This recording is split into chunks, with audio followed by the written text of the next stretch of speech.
નમસ્કાર. આજે આપણે ગુજરાતના શિક્ષણ જગતમાં એક ખૂબ જ મહત્વના અને નવા કદમ વિશે વાત કરવાના છીએ. રાજ્યની શાળાઓમાં વિદ્યાર્થીઓ માટે એક નવું બેઝલાઇન મૂલ્યાંકન શરૂ થયું છે. તો ચાલો ઊંડાણમાં જઈને સમજીએ કે આ આખરે છે શું અને તે શા માટે આટલું જરૂરી છે. તો આ બધી વાતની શરૂઆત ક્યાંથી થઈ? એ થઈ આ સત્તાવાર પરિપત્રથી. તમે જોઈ શકો છો, આ 12 માર્ચ 2026નો દસ્તાવેજ છે. મતલબ કે આ કોઈ જૂની યોજના નથી, પણ શિક્ષણ ક્ષેત્રે એકદમ તાજો અને નવો અભિગમ છે, જે હમણાં જ અમલમાં આવ્યો છે.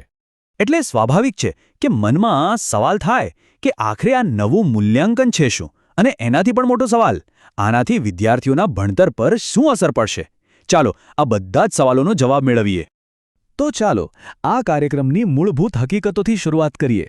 આ શું છે, કોના માટે છે અને ક્યારે થવાનું છે, એ બધું જ સમજીએ. ઓકે, તો મૂળભૂત વિગતો એકદમ સ્પષ્ટ છે. આ ધોરણ 3 થી 8ના બધા જ વિદ્યાર્થીઓ માટે છે અને એમાં મુખ્યત્વે વાંચન અને ગણિતની ક્ષમતા પર ધ્યાન આપવામાં આવશે. આ 16 અને 17 માર્ચે ગુજરાતની બધી જ સરકારી પ્રાથમિક શાળાઓમાં થઈ રહ્યું છે અને આ સમગ્ર પ્રક્રિયાનું સંચાલન GCERT કરી રહ્યું છે. ભલે, આપણને એ તો ખબર પડી ગઈ કે શું થવાનું છે, પણ હવે વાત કરીએ એનાથી પણ વધુ મહત્વના સવાલની. આ બધું શા માટે કરવામાં આવી રહ્યું છે? આની પાછળનો હેતુ શું છે? અને આ વાત સમજવી ખૂબ જ જરૂરી છે. આ કોઈ પરંપરાગત પરીક્ષા નથી જ્યાં માર્ક્સ કે ગ્રેડ મળે. ના, આ એક બહુ મોટા ઉદ્દેશ્યનો ભાગ છે. તો બેઝલાઇન મૂલ્યાંકનનો અર્થ શું થાય? સાવ સરળ ભાષામાં કહીએ તો એ જાણવાનો એક રસ્તો છે કે કોઈ વિદ્યાર્થી અત્યારે શીખવાની પ્રક્રિયામાં ક્યાં ઊભો છે. આ કોઈ પાસફેલની કસોટી નથી, બિલકુલ નહીં. એનો એકમાત્ર હેતુ એ છે કે દરેક વિદ્યાર્થીની જરૂરિયાતને સમજીને શિક્ષકોને યોગ્ય દિશા બતાવી શકાય. આની પાછળના લક્ષ્યો ખરેખર ખૂબ જ સકારાત્મક છે. પહેલું, દરેક વિદ્યાર્થી ક્યાં છે એનું એક સ્પષ્ટ ચિત્ર મેળવવું. બીજું, જે બાળકોને થોડી વધુ મદદની જરૂર છે તેમને ઓળખી કાઢવા. ત્રીજું, શિક્ષકોના હાથમાં એવી નક્કર માહિતી આપવી જેથી તેઓ વધુ સારી રીતે ભણાવી શકે. અને આ બધું જ રાજ્યના મોટા મિશન સ્કૂલ્સ ઓફ એક્સલન્સ પ્રોજેક્ટને આગળ વધારવા માટે છે. ચાલો હવે સીધા ક્લાસરૂમમાં જઈએ. જ્યારે કોઈ વિદ્યાર્થી આ મૂલ્યાંકન માટે વર્ગમાં જાય છે ત્યારે ખરેખર ત્યાં શું થાય છે? આ પ્રક્રિયાને સમજી લઈએ, જેથી મનમાં કોઈ ડર કે શંકા ન રહે. જુઓ, આખી પ્રક્રિયા વિદ્યાર્થી માટે ખૂબ જ સરળ અને તણાવમુક્ત રાખવામાં આવી છે. સૌથી પહેલાં શિક્ષક બાળક સાથે થોડી હળવી વાતચીત કરશે, જેથી એ એકદમ સહજ થઈ જાય. પછી વિદ્યાર્થીને બસ એક નાનકડો ફકરો કે અમુક શબ્દો વાંચવા જેવું સાવ સહેલું કામ અપાશે. અને આ દરમિયાન શિક્ષક ધ્યાનથી જોશે અને એક ખાસ એપ દ્વારા વિદ્યાર્થીનું સ્તર નોંધી લેશે. અને આ વાત હું મારા મનથી નથી કહેતો. આ મૂલ્યાંકનની જે સત્તાવાર માર્ગદર્શિકા છે એમાં સ્પષ્ટ લખ્યું છે. અને એ વાક્ય ખરેખર અદ્ભુત છે. સૌ પ્રથમ વિદ્યાર્થી સાથે વાત કરીને તેને સહેજ બનાવો. ઉદ્દેશ્ય તેમની પરીક્ષા લેવાનો નથી, પરંતુ તેમને સમજવાનો છે. આ એક વાક્ય જ આ આખી પહેલનો આત્મા છે. તો વિદ્યાર્થીને સમજવા માટે શિક્ષકો કયા ચોક્કસ સાધનો અને ટેકનોલોજીનો ઉપયોગ કરી રહ્યા છે? ચાલો એના પર એક નજર કરીએ. આ માટેનું મુખ્ય સાધન છે વાંચન સમીક્ષા નામની એક ડિજિટલ એપ.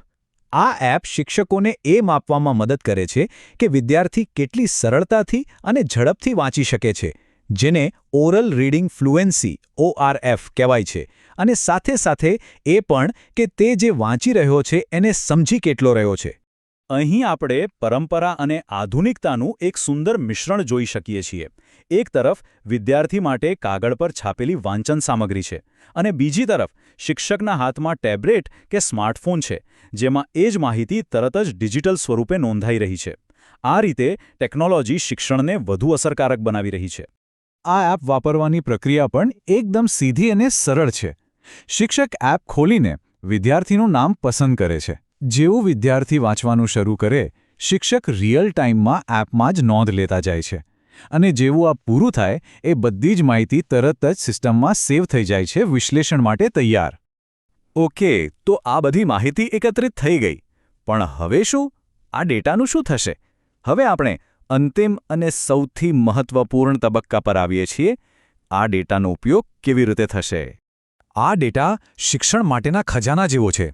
એ આપણને ખૂબ જ મહત્વપૂર્ણ પ્રશ્નોના જવાબ આપે છે, જેમ કે રાજ્યમાં કેટલા બાળકો તેમના ધોરણ પ્રમાણે બરાબર વાંચી શકે છે, કયા કૌશલ્યો શીખવવામાં વધુ મહેનતની જરૂર છે અને સૌથી અગત્યનું, દરેક વિદ્યાર્થીને વ્યક્તિગત રીતે કેવી રીતે વધુ સારી મદદ કરી શકાય.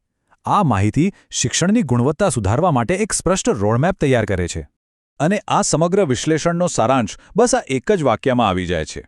આનું મુખ્ય ઉદ્દેશ્ય વિદ્યાર્થીઓને સપોર્ટ આપવાનો છે, તેમને ફક્ત સ્કોર કે ગ્રેડના લેબલ આપવાનો નથી. આ એક સકારાત્મક અને રચનાત્મક અભિગમ છે. તો અંતમાં ચલો આ એક વિચાર સાથે અહીં અટકીએ. જરા કલ્પના કરો, જો આપણે દરેક વિદ્યાર્થીની જરૂરિયાતને ખરેખર સમજી શકીએ તો તે આપણા વર્ગખંડો અને આપણી સમગ્ર શિક્ષણ પ્રણાલીમાં કેવું સકારાત્મક પરિવર્તન લાવી શકે છે. કદાચ આ પહેલ એ જ દિશામાં એક ખૂબ મજબૂત પગલું છે.